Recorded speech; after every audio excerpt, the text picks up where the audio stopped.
White house के शांत गलियारों में उस दिन कुछ ऐसा हुआ जो कैमरों से छिपा था, लेकिन दुनिया की निगाहों से नहीं। तारीख थी 18 जून 2025। दोपहर का समय था, 1 बजे, और अमेरिका के पूर्व राष्ट्रपति डोनाल्ड ट्रंप ने अपने ऑफिस में बुलाया पाकिस्तान के सेना प्रमुख जनरल असीम मुनीर को, बस एक साधारण लंच मीटिंग के नाम पर। लेकिन यह कहानी इतनी साधारण नहीं थी। 4 दिन पहले ही भारत और पाकिस्तान के बीच हुई थी एक सीमित जंग। सैकड़ों सैनिकों की तैनाती, रॉकेट, मोर्टार और चौकियों पर हमले, और फिर अचानक पाकिस्तान के जनरल को व्हाइट हाउस में बुलाना। क्यों? क्या यह सिर्फ एक औपचारिक मुलाकात थी, या फिर पर्दे के पीछे कोई बड़ा खेल चल रहा है? पाकिस्तान आज बुरी आर्थिक हालात से गुजर रहा है। उसकी सेना अंदर से कमजोर लेकिन बाहर से आक्रामक। वहीं अमेरिका, जो लंबे समय से पाकिस्तान से दूरी बनाए हुए था, अब खुद ट्रंप के जरिए वापस रिश्ता जोड़ता दिख रहा है, और वह भी ऐसे समय जब इजराइल और ईरान युद्ध के मुहाने पर हैं। असीम मुनीर, वो नाम है जिसे भारत भली भांति जानता है। आईएसआई के पूर्व प्रमुख और अब पाकिस्तान की सेना के सुप्रीम कमांडर। भारत के खिलाफ कई ऑपरेशन के मास्टरमाइंड माने जाते हैं। तो मीडिया को बुलाया जाता, कैमरे होते, फोटो सेशन होता, लेकिन नहीं, दरवाजे बंद थे और बातचीत बिल्कुल सीक्रेट। तो क्या पाकिस्तान को इजराइल ईरान संघर्ष में किसी भूमिका के लिए तैयार किया जा रहा है? दुनिया की स्थिति बहुत पेचीदा है। भारत और पाकिस्तान का टकराव, इजराइल और ईरान की सीधी जंग, चीन और अमेरिका की शीत युद्ध, और अब ट्रंप का अचानक पाकिस्तान के साथ सामरिक बातचीत करना। क्या यह इत्तेफाक है? सोशल मीडिया पर इस मुलाकात को लेकर बवाल मच गया। कोई कह रहा है ट्रंप फिर से पाकिस्तान को सैन्य मदद देने वाले हैं। कोई कहता है पाकिस्तान को अमेरिका इजराइल की मदद के लिए तैनात कर रहा है। लेकिन असली सवाल भारत के लिए है। क्या यह गठबंधन भारत के खिलाफ है? एक शांत दिखने वाला लंच, लेकिन उसमें छुपा था युद्ध का जहर। रणनीति की प्लेट पर परोसी गई थी नई साझेदारियां, और इसका असर सिर्फ पाकिस्तान या अमेरिका पर नहीं, भारत पर भी पड़ेगा, बहुत गहरा। आगे जानेंगे भारत और पाकिस्तान के उस 4 दिनी युद्ध की कहानी जिसने इस बैठक की नींव रखी, और कैसे भारत ने इस खामोश गठबंधन को पहले ही पहचान लिया। तारीख थी 2 जून 2025, सुबह के 4 बजे। कश्मीर की घाटियों में उस दिन सिर्फ ठंडी हवा नहीं चली, बल्कि चली गोलियां, मोर्टार और धमाकों की गूंज। पाकिस्तानी सेना ने सीज फायर का उल्लंघन किया और भारत की अग्रिम चौकियों पर सीधा हमला किया। पहला दिन था आश्चर्य का। भारत को इस बार अंदेशा था, लेकिन हमला इतना सुनियोजित होगा ये नहीं। एलओसी पर 3 सेक्टरों में एक साथ फायरिंग शुरू हुई। कुपवाड़ा, पुंछ और उरी। पाकिस्तान की ओर से रॉकेट लॉन्चर, स्नाइपर और भारी गोलीबारी की गई। जवाब में भारत ने तुरंत ऑपरेशन साइलेंट फाल्कन लॉन्च किया। 3 जून सुबह 6 बजे भारतीय सेना ने नियंत्रण रेखा पार नहीं की, लेकिन उन्होंने पाकिस्तानी बंकरों को टारगेट करना शुरू कर दिया। वायुसेना को हाई अलर्ट पर रखा गया। ड्रोन सर्विलांस ने दुश्मन की हर हरकत पर नजर रखी। और फिर भारत ने 1990 के बाद सबसे बड़ी तोपों की बैराज शुरू की।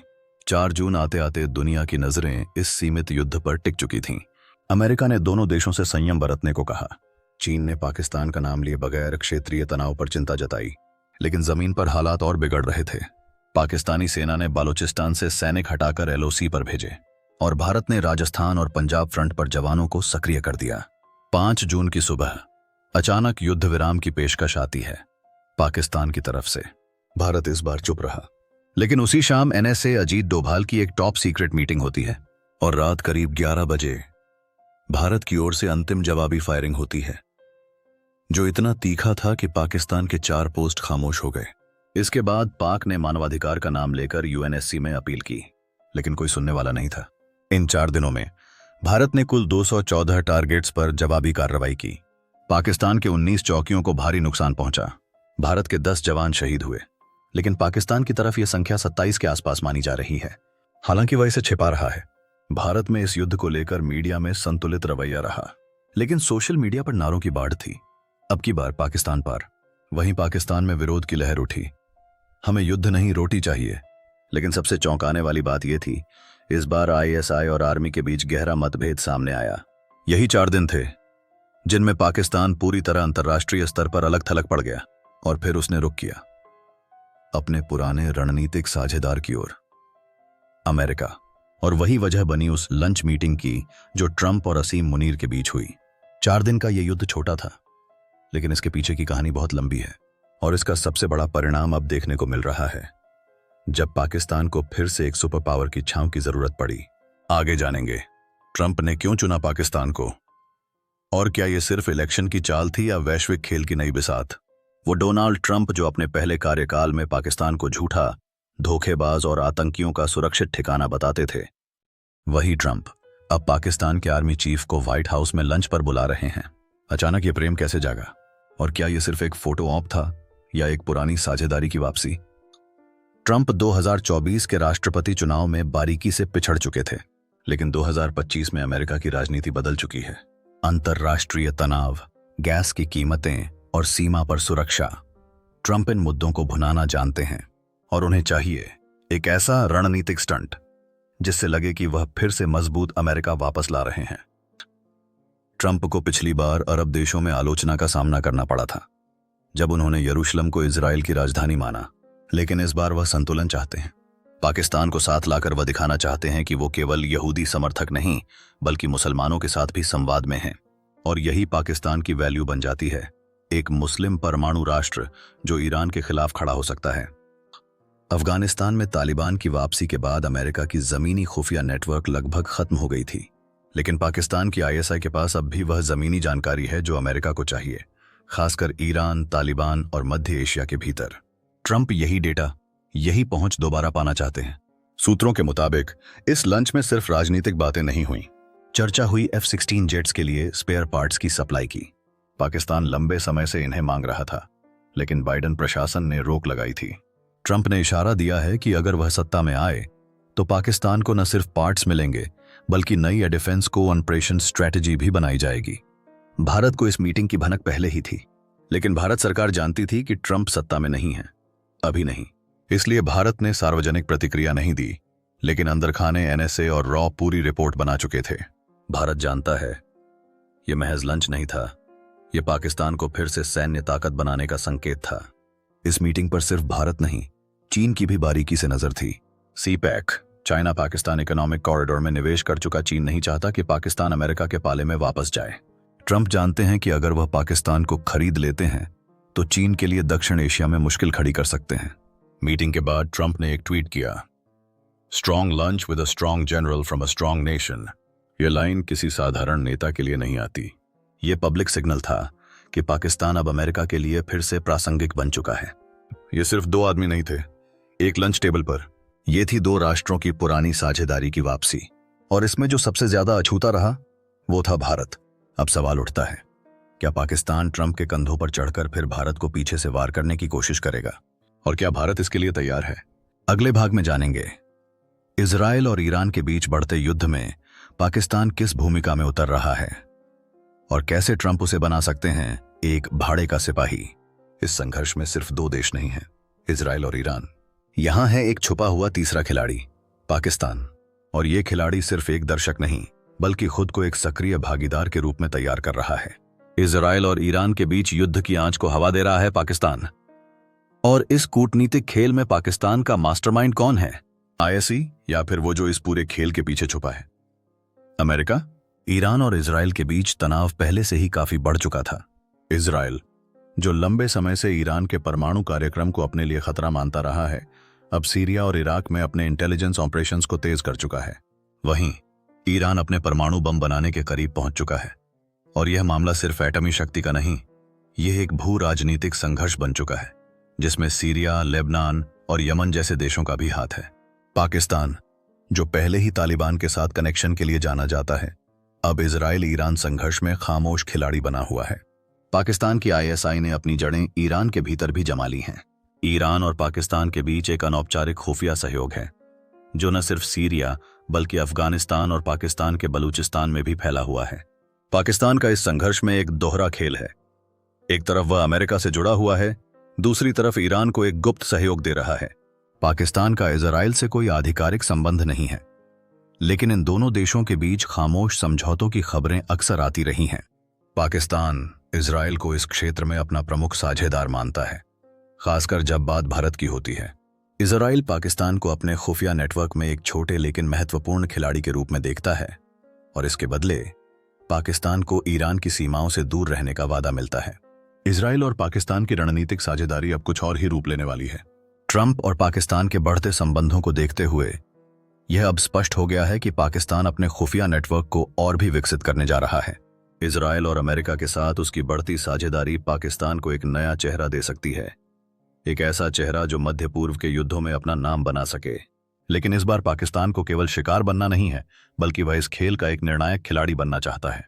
ईरान और इजराइल के बीच तनाव बढ़ते ही पाकिस्तान के खुफिया एजेंटों ने दोनों देशों के भीतर ऑपरेशंस को तेज कर दिया है। इजराइल के खिलाफ पाकिस्तान के जासूस ईरान के अंदर स्थित अपने नेटवर्क को सक्रिय कर रहे हैं, जबकि इजराइल पाकिस्तान के इस नेटवर्क को दबाने के लिए अपने सैन्य इंटेलिजेंस को और मजबूत कर रहा है। इसके बीच एक और कड़ी जुड़ी है, ब्रोकन ब्रिज। यह एक गुप्त ऑपरेशन था जिसमें पाकिस्तान ने ईरान के अंदर अपने हथियारों के नेटवर्क को बढ़ाया। इजराइल, जो हमेशा अपने सुरक्षा तंत्र को गुप्त रखता है, अब पाकिस्तान को अपनी खुफिया जानकारी का एक प्रमुख स्रोत बना सकता है। इजराइल और पाकिस्तान के बीच की चुपचाप साझेदारी अमेरिका को इस संघर्ष में सीधे तौर पर शामिल करने का रास्ता बना सकती है। क्या पाकिस्तान को इस भूमिका में एक भाड़े के सैनिक के रूप में इस्तेमाल किया जा रहा है, या फिर वह खुद ही इस युद्ध का एक सक्रिय और निर्णायक खिलाड़ी बनने की कोशिश कर रहा है? भारत, जो पहले ही पाकिस्तान और चीन से चुनौती का सामना कर रहा है, अब मध्य पूर्व में पाकिस्तान की भूमिका को लेकर चिंता में है। इजराइल ईरान संघर्ष में पाकिस्तान की बढ़ती भूमिका भारत के लिए और भी चुनौतीपूर्ण साबित हो सकती है। भारत को अब दो मोर्चों पर लड़ाई लड़नी पड़ सकती है, एक सीमा पर और दूसरा कूटनीतिक मोर्चे पर। यह सिर्फ दो देश नहीं हैं जो इस संघर्ष में शामिल हैं, यह है एक बड़ा खेल जिसमें पाकिस्तान ने खुद को एक छुपे हुए खिलाड़ी के रूप में तैयार किया है। इजराइल और ईरान के बीच बढ़ते तनाव में पाकिस्तान की भूमिका एक ऐसे घातक हथियार में बदल सकती है जो भारत और अमेरिका के लिए एक नई चुनौती पैदा करेगा। अगले भाग में हम देखेंगे कि ट्रंप इस खेल को किस दिशा में मोड़ते हैं और क्या पाकिस्तान इजराइल ईरान संघर्ष में अपनी पहचान बनाने में सफल हो पाएगा। इतिहास गवाह है, जब पाकिस्तान को अमेरिका की छांव मिलती है, तब दक्षिण एशिया की जमीन हिलने लगती है, और अब वही पुराना गठजोड़ दोबारा लौटता दिख रहा है। ट्रंप की अमेरिका फर्स्ट नीति में पाकिस्तान एक बार फिर जगह पा चुका है, लेकिन क्या ये नई साझेदारी भारत और इजराइल के लिए खतरे की घंटी है? सूत्रों के मुताबिक ट्रंप और असीम मुनीर की बैठक में सिर्फ खुफिया सहयोग ही नहीं, बल्कि एक नई टेक्नो मिलिट्री कोऑपरेशन डील पर भी चर्चा हुई, जिसमें पाकिस्तान को मिल सकता है अमेरिकी ड्रोन तकनीक, सीमित साइबर इंटेलिजेंस ट्रेनिंग और इजराइल के जरिए अप्रत्यक्ष रूप से एंटी ड्रोन हथियारों की तकनीक। अब जरा सोचिए, पाकिस्तान के पास अगर अमेरिकी सैन्य सपोर्ट, इजरायली साइबर इंटेलिजेंस और आईएसआई की ग्राउंड नेटवर्किंग एक साथ आ जाए, तो भारत की रणनीति पर कितना असर पड़ेगा? एलओसी पर पहले से तनाव है, चीन लद्दाख में लगातार दबाव बना रहा है, और अब पाकिस्तान इजराइल और अमेरिका के साथ एक बैकडोर कॉन्फ्रेंशन में शामिल हो जाए तो भारत के लिए सुरक्षा का गणित पूरी तरह बदल जाएगा। इजराइल की सबसे बड़ी चिंता है ईरान का परमाणु कार्यक्रम, और अगर पाकिस्तान उसे इस दिशा में जमीनी जानकारी दे पाए तो इजराइल भारत को पीछे छोड़कर पाकिस्तान को मौका दे सकता है। भारत और इजराइल के रिश्ते मजबूत हैं, लेकिन अंतर्राष्ट्रीय रणनीति में भावनाएं नहीं, फायदा देखा जाता है, और इस फायदे के गणित में पाकिस्तान अपनी जगह वापस बना रहा है। ट्रंप जानते हैं कि भारत चीन से खुद निपट सकता है, लेकिन पाकिस्तान को अगर संभाल कर न रखा जाए तो पूरा दक्षिण एशिया ज्वालामुखी बन सकता है। इसलिए ट्रंप की योजना है पाकिस्तान को सिर्फ सैन्य ताकत नहीं, बल्कि एक नरम अमेरिकी सैटेलाइट बनाना, जो मिडिल ईस्ट से लेकर सेंट्रल एशिया तक अमेरिका की जासूसी, ऑपरेशंस और दबाव की नई फ्रंटलाइन बने। भारत अब चुप नहीं बैठा है, क्वाड को और मजबूत किया जा रहा है। फ्रांस से राफेल के साथ डिफेंस पार्टनरशिप का विस्तार हो रहा है, और पीएम मोदी की हालिया साइप्रस यात्रा यही संकेत देती है कि भारत मिडिल ईस्ट में पाकिस्तान के संभावित प्रभाव को कूटनीतिक रूप से काटना चाहता है। भारत ट्रंप की चालों को समझ चुका है, और अब उसकी रणनीति है पाकिस्तान को सिर्फ एलओसी पर नहीं, बल्कि हर मोर्चे पर घेरना, कूटनीति से, तकनीक से और गठजोड़ से। भारत अब एक त्रिकोणीय दबाव में आ रहा है, एक तरफ पाकिस्तान सैन्य उकसावे के साथ, दूसरी तरफ चीन आक्रामक विस्तारवाद के साथ, और तीसरी तरफ ट्रंप का अमेरिका, जो पाकिस्तान को फिर से छाया देने को तैयार है। ये स्थिति 1971 से भी जटिल है, और अगर भारत ने संतुलन नहीं बनाया तो रणनीति की ये त्रासदी दक्षिण एशिया को एक नई शीत युद्ध की ओर धकेल सकती है। ट्रंप और असीम मुनीर की वो लंच मीटिंग असल में एक समर युद्ध का बीज बो चुकी है। यह युद्ध केवल बंदूकों से नहीं होगा, यह होगा खुफिया, कूटनीति और प्रौद्योगिकी के स्तर पर। अब सवाल यह नहीं है कि यह गठबंधन किसके साथ है, अब सवाल है क्या भारत इसके लिए तैयार है। अगले भाग में जानेंगे इस मीटिंग के अंदर क्या क्या बातचीत हुई और कौन कौन सी चीजें लंच की प्लेट में रखकर डील की गईं, सीक्रेट इंटेलिजेंस से लेकर पॉलिटिकल सपोर्ट तक। अब बात होगी व्हाइट हाउस के अंदर की असली बातचीत पर। व्हाइट हाउस के कैबिनेट रूम में उस दिन मेज पर सिर्फ खाना नहीं था, वहां रखी गई थीं फाइलें और भविष्य की रणनीतियां। दो चेहरे, ट्रंप और असीम मुनीर, लेकिन उनकी पीठ के पीछे छिपे थे कई गुप्त चेहरे, CIA, पेंटागन, NSA और ISI। और उनकी मौजूदगी ने इस मीटिंग को बना दिया लंच डिप्लोमेसी का सबसे बड़ा मिशन। ट्रंप के साथ बैठे थे एक वरिष्ठ राष्ट्रीय सुरक्षा सलाहकार, CIA के साउथ एशिया डेस्क प्रमुख, और एक पूर्व पेंटागन लॉबिस्ट जो अब ट्रंप के लिए चुनाव रणनीति संभाल रहे हैं।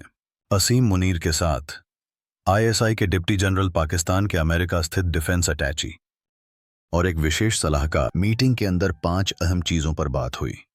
8, अफगानिस्तान में संयुक्त खुफिया मॉनिटरिंग सिस्टम। 2, पाकिस्तान को सीमित डिफेंस टेक्नोलॉजी जैसे ड्रोन सिग्नल जैमर।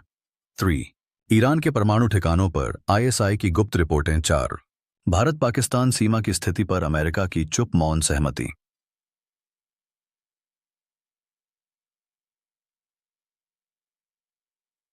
और सबसे अहम, ट्रंप को मुस्लिम वर्ल्ड में नरम छवि देने की रणनीति, जिसमें पाकिस्तान सहयोगी बनेगा।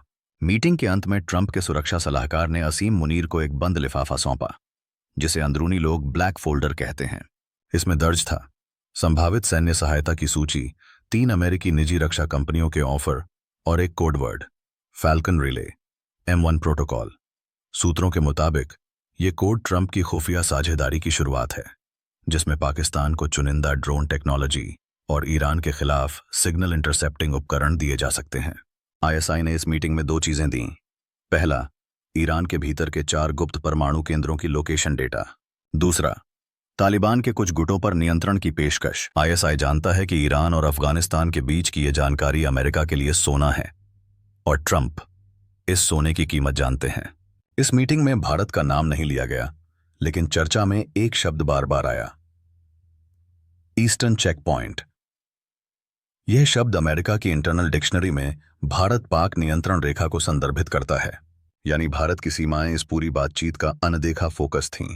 और इजराइल की रिपोर्ट्स बताती हैं कि पाकिस्तान को यह छूट दी जा रही है कि वो सीमित सैन्य गतिविधियों को अंजाम दे सकता है, बशर्ते वह अमेरिकी ईरानी एजेंडे में सहयोग करता रहे। एक लंच मीटिंग जिसमें शब्दों से नहीं बल्कि फाइलों, संकेतों और कोडवर्ड्स से युद्ध की नींव रखी गई। ट्रंप और असीम मुनीर की मुलाकात कोई सामान्य कूटनीति नहीं थी। ये था एक स्मार्ट जियो स्ट्रेटेजिक सौदा, जिसमें नजरें ईरान पर थीं, लेकिन धमक भारत तक पहुंचने वाली थी। अब अंतिम भाग में जानेंगे, भारत क्या कर सकता है, जनता को क्या समझना चाहिए, और क्या हमें इतिहास के एक और भयानक चक्रव्यूह के लिए तैयार रहना होगा। इस पूरी कहानी में सब ट्रंप की जुबान नहीं हिली, असीम मुनीर की आंखें नहीं झपकीं, लेकिन दोनों के बीच जो खामोश समझ बनी, वो आने वाले समय के लिए एक भयानक संकेत छोड़ गई है। भारत सरकार इस पूरी घटनाक्रम पर चुप है, कोई आधिकारिक बयान नहीं आया, लेकिन अंदर ही अंदर NSA, रॉ और मिलिट्री इंटेलिजेंस ने ट्रंप पाकिस्तान गठबंधन को हाई रिस्क जोन घोषित कर दिया है। भारत अब 3 स्तरों पर तैयारी कर रहा है। 1, डिप्लोमैटिक फ्रंट, अरब देशों, साइप्रस, फ्रांस से नजदीकी। 2, टेक्नोलॉजी फ्रंट, स्वदेशी drone, quantum cyber defence. 3, military front, LOC, Siachen और पश्चिमी कमांड को रेड अलर्ट। लेकिन सवाल है, हम आम लोग क्यों जाने इस सब के बारे में? क्योंकि ये लड़ाई सिर्फ सीमाओं की नहीं होगी, ये लड़ाई साइबर वॉर, प्रोपेगेंडा और भावनात्मक युद्ध की होगी। हम अगर चुप हैं तो शायद हम अपने ही देश की रणनीति को कमजोर कर रहे हैं। हमें जानना होगा कि क्या हो रहा है और समझना होगा कि कैसे एक लंच मीटिंग भारत की सुरक्षा नीति को बदल सकती है। ट्रंप अगर दोबारा राष्ट्रपति बनते हैं तो यह गठबंधन और भी औपचारिक हो सकता है। पाकिस्तान, जो आज कंगाल है, कल ड्रोन, डेटा और डिप्लोमेसी से लैस हो सकता है। और तब भारत को सिर्फ हथियार नहीं, एकजुट जनता, सचेत मीडिया और मजबूत मनोबल की जरूरत होगी। दोस्तों, ये डॉक्यूमेंट्री सिर्फ एक कहानी नहीं है, ये एक चेतावनी है। जब दुनिया के 2 खिलाड़ी, अमेरिका और पाकिस्तान, भारत को बायपास करके सौदे कर रहे हों, तब हमें सोचना होगा, क्या हम तैयार हैं? क्या हमारा नेतृत्व, हमारी सोच और हमारी एकता उस युद्ध के लिए तैयार है जो बिना गोली चले भी लड़ा जा सकता है? क्योंकि युद्ध सिर्फ सरहद पर नहीं होता, युद्ध हर उस जगह होता है जहां हमारी अनभिज्ञता को हथियार बनाया जा सकता है। और अब समय है जागने का, जानने का और तैयार रहने का। यह था ट्रंप पाकिस्तान मीटिंग का पूरा सच। अगर आपको यह डॉक्यूमेंट्री महत्वपूर्ण लगी हो तो इसे ज्यादा से ज्यादा लोगों तक पहुंचाइए ताकि देश सोता ना रहे।